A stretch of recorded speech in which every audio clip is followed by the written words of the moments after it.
Hello, નમસ્કાર મિત્રો. આજે આપણે ભણીશું દશાંશ અપૂર્ણાંક અને વ્યવહારિક અપૂર્ણાંક. એમાં જોઈએ 1 તૃતીયાંશ છે, 1 ચતુર્થાંશ, 1 અષ્ટમાંશ અને 1 સોળાંશ. આ બધા સાદા અપૂર્ણાંક છે. હવે સાદા અપૂર્ણાંકને આપણે દશાંશ અપૂર્ણાંકમાં રૂપાંતર કરતાં પહેલાં શીખીએ. હવે દશાંશ અપૂર્ણાંકમાં રૂપાંતર કરતી વખતે સૌથી પહેલાં યાદ શું રાખવાનું? છેદમાં આપણે 10 લાવવાનો પ્રયત્ન કરવાનો, અથવા 100 લાવવાનો પ્રયત્ન કરવાનો, અથવા 1000 લાવવાનો પ્રયત્ન કરવાનો છે. બરાબર? તો 1 તૃતીયાંશ છે તો છેદનું મહત્વ પહેલાં કે છેદ 2 છે તો 2ને કઈ સંખ્યા વડે ગુણવાથી આપણે છેદમાં 10, 100 કે 1000 લાવી શકીએ? તો આપણને ખ્યાલ આવે કે 2ને 5 વડે ગુણીએ તો 10 થાય. તો અહીંયા 2ને 5 વડે ગુણીએ તો ઉપર અંશને પણ 5 વડે ગુણવાના પડશે. આપણે આ પદ્ધતિ લસા અને ગુસામાં શીખ્યા હતા કે કોઈ સંખ્યાનો લસા કેવી રીતે લેવો. બરાબર? હવે ઉપર આવી ગયા 5 એકા 5 અને નીચે 2 પંચા 10. ઓકે, અહીંયા 10 આવી ગયા. હવે એ પદ્ધતિ આપણે 4માં કરીએ. તો 1 ચતુર્થાંશ છે તો નીચે આપણે 10 લાવવા છે, 100 લાવવા છે કે 1000 લાવવા છે. તો કઈ સંખ્યા વડે ગુણીએ તો આપણને અહીંયા 4 નીચે 10, 100 કે 1000 મળશે? તો આપણને ખબર છે કે 4ને 25 વડે ગુણવામાં આવે તો 100 મળી જાય છે. તો 4 ગુણ્યા 25, તો અહીંયા ઉપર પણ 1 ગુણ્યા 25. તો 25 એકા 25 અને 25 ચોક 100. ઓકે, હવે નીચે 8 છે તો 8ને કેટલા વડે ગુણશું? તો અહીંયા 8ને ગુણશું 8 ગુણ્યા 125, તો ઉપર ગુણશું 1 ગુણ્યા 125. તો અહીંયા ઉપર આવશે 125 અને નીચે આવશે 125 ગુણ્યા 8 એટલે 1000. નીચે 16 છે તો 16ને કેટલા વડે ગુણ્યા? તો આપણે 10000 લાવવાના છે તો કેટલા વડે ગુણશું? 625 વડે. 16 ગુણ્યા 625, તો નીચે 1 ગુણ્યા 625 બરાબર 625 અને નીચે અહીંયા આવશે 10000. બરાબર? હવે દશાંશ અપૂર્ણાંક રૂપાંતર અહીંયા 10 હોય તો એક દશાંશ ચિહ્ન તો 0.5. 100 હોય એટલે 2 દશાંશ ચિહ્ન તો 25 લખ્યા આપણે. તો 1 અને 2 અંક છોડી દશાંશ ચિહ્ન આગળ 0 લખી દેવાનું છે.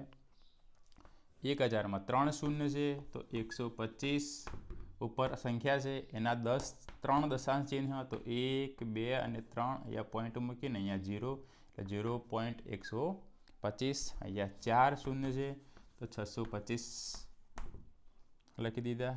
તો 1, 2, 3 0.0625. આ રીતે આપણે એને ગણતરી કરી શકીએ છીએ. મતલબ કે મહત્વ શું છે? છેદ. છેદમાં 10 હોય, 100 હોય, 1000 હોય, 10000 હોય તો એ સંખ્યાને આપણે સાદી રીતે આ પ્રમાણે આપણે એને દશાંશ અપૂર્ણાંકમાં રૂપાંતર કરી શકીએ છીએ. બીજી સંખ્યા જોઈએ આપણે. ધારો કે આપણી પાસે છે 1/5. તો 5ના ઘડિયામાં અથવા 5નો ગુણક 10 કે 1000 બને છે? હા. તો 5ને 2 વડે ગુણીએ તો 1000 થાય. તો 1 ગુણ્યા અહીંયા 5ને 2 વડે ગુણ્યા તો ઉપર અંશના પણ 2 વડે ગુણવાના. તો 2 એકા 2, 5 દુ 10. તો 1 શૂન્ય એટલે 1 દશાંશ ચિહ્ન 0.2. આવી રીતે કોઈ પણ સંખ્યા હોય તો આપણે દશાંશ અપૂર્ણાંક, સાદા અપૂર્ણાંક કે દશાંશ અપૂર્ણાંકમાં રૂપાંતર કરી શકીએ છીએ. તો આ વાત થઈ સાદા અપૂર્ણાંકમાં દશાંશ અપૂર્ણાંક રૂપાંતર. બીજી સંખ્યા જોઈએ ચલો. 15/25. તો એ 25 છે તો 25નો ગુણક આમાંથી કોઈ સંખ્યા છે? હા. તો 100 છે તો 25ને 4 વડે ગુણીએ તો 100 થાય. 25 ગુણ્યા 4 તો ઉપર 15ને પણ 4 વડે ગુણ દેવાના. 15 ચોક 60, 25 ચોક 100. એક શૂન્ય આપણે ઉડાડી દઈએ તો શું વધે છે? 6/10 બરાબર 0.6. આપણે આ રીતે આનું સાદા અપૂર્ણાંકમાંથી દશાંશ અપૂર્ણાંકમાં રૂપાંતર કરી શકીએ છીએ. બીજું ઉદાહરણ જોઈએ. 21/50. તો 50ને 2 વડે ગુણ્યા તો 100 થઈ જાય છે. તો 50 ગુણ્યા 2 તો 21 ગુણ્યા 2. 21 દુ 42 અને 50 દુ 100 તો કેટલા દશાંશ ચિહ્ન કાપવાના 2 તો 0.42 આનો જવાબ મળી જાય છે. તો આ રીતે આપણે સાદા અપૂર્ણાંકમાંથી દશાંશ અપૂર્ણાંકમાં રૂપાંતર કરી શકીએ છીએ. પણ યાદ શું રાખવાનું છે કે છેદમાં 10 હોવા જોઈએ, એટલે કે લાવવાનો પ્રયત્ન કરવાનો. 100, 1000, 10,000 આવી કોઈ સંખ્યા હોય તો આપણે સાદી સરળ રીતે આ રીતે સાદા અપૂર્ણાંકમાંથી દશાંશ અપૂર્ણાંકમાં રૂપાંતર કરી શકીએ છીએ. હવે એના પછી આગળ જોઈએ, પરીક્ષામાં દાખલા પૂછાતા હોય છે. કેવા દાખલા હોય છે?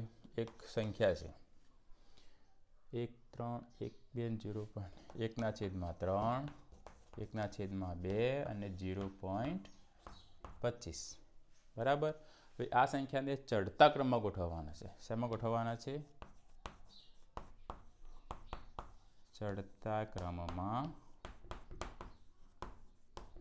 ગોઠવો. તો આ તો સાદો અપૂર્ણાંક છે, આ પણ સાદો અપૂર્ણાંક છે અને આ દશાંશ અપૂર્ણાંક છે. જો દરેક દશાંશ અપૂર્ણાંકમાં હોય તો પણ આપણને ગણતરી આવડી જાય, કાં તો બધી સંખ્યા સાદા અપૂર્ણાંકમાં હોય તો પણ આપણને આવડી જતું હોય છે. પણ અહીંયા સાદો અપૂર્ણાંક દશાંશ અપૂર્ણાંક બંને ભેગા છે તો આપણે એક કામ કરીએ, 0.25 છે એને આપણે સાદા અપૂર્ણાંકમાં રૂપાંતર કરી દઈએ. 0.25 તો એના શું થશે? 25/100. આપણે શીખ્યા હતા કે દશાંશ ચિહ્ન પછી જેટલા અંક હોય, એક અંક હોય તો 10, 2 અંક હોય તો 100, 3 અંક હોય તો 1000.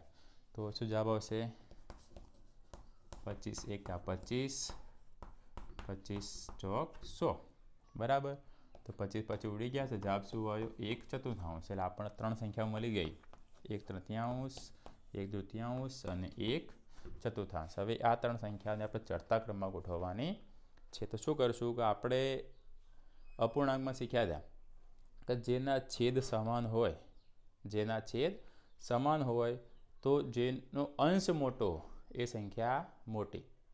જેના છેદ સમાન હોય તો જેનો અંશ મોટો એ સંખ્યા મોટી, અને જેના અંશ સમાન હોય, અંશ જેના સમાન હોય એમાં જેનો છેદ નાનો એ સંખ્યા મોટી. તો આમાં સૌથી મોટી સંખ્યા કઈ બનશે? કે આપણે ઉપર જો અંશ બધામાં સમાન છે, 1 છે, 1, 1, તો જેનો છેદ મોટો એ સંખ્યા નાની. તો આમાં નાનું કોણ બનશે? 1/4, પછી 1/3 અને પછી 1/2. આ વાત થઈ ચડતા ક્રમમાં, ચડતો ક્રમ. બરાબર. આ વાત થઈ. હવે બીજો દાખલો જોઈએ આપણે આના પછી.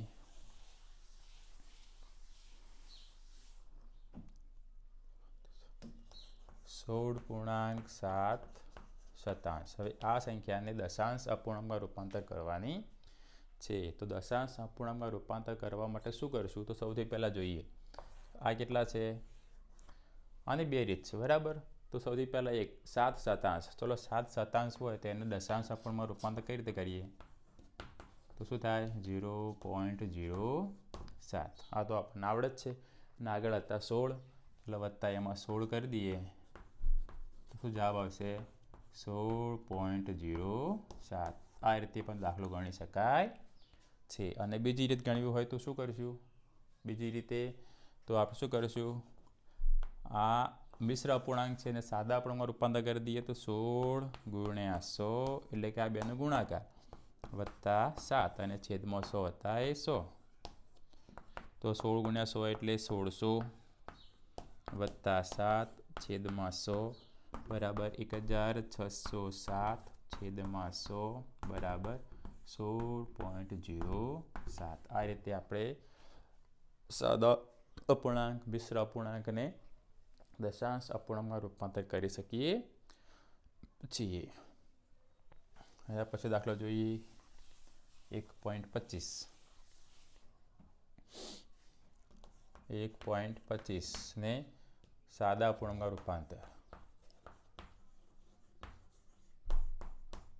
સાદા અપૂર્ણાંકમાં રૂપાંતર. બરાબર. 1.25 ને આપણે સાદા અપૂર્ણાંકમાં રૂપાંતર કરીશું. ચલો 1.25. ઓકે. તો 1.25 ને આપણે શું કરીશું કે આપણે દશાંશ અપૂર્ણાંક, હવે આપણે શીખ્યા હતા કે 0.25 તો શું થાય આનું? 25/100. તો 1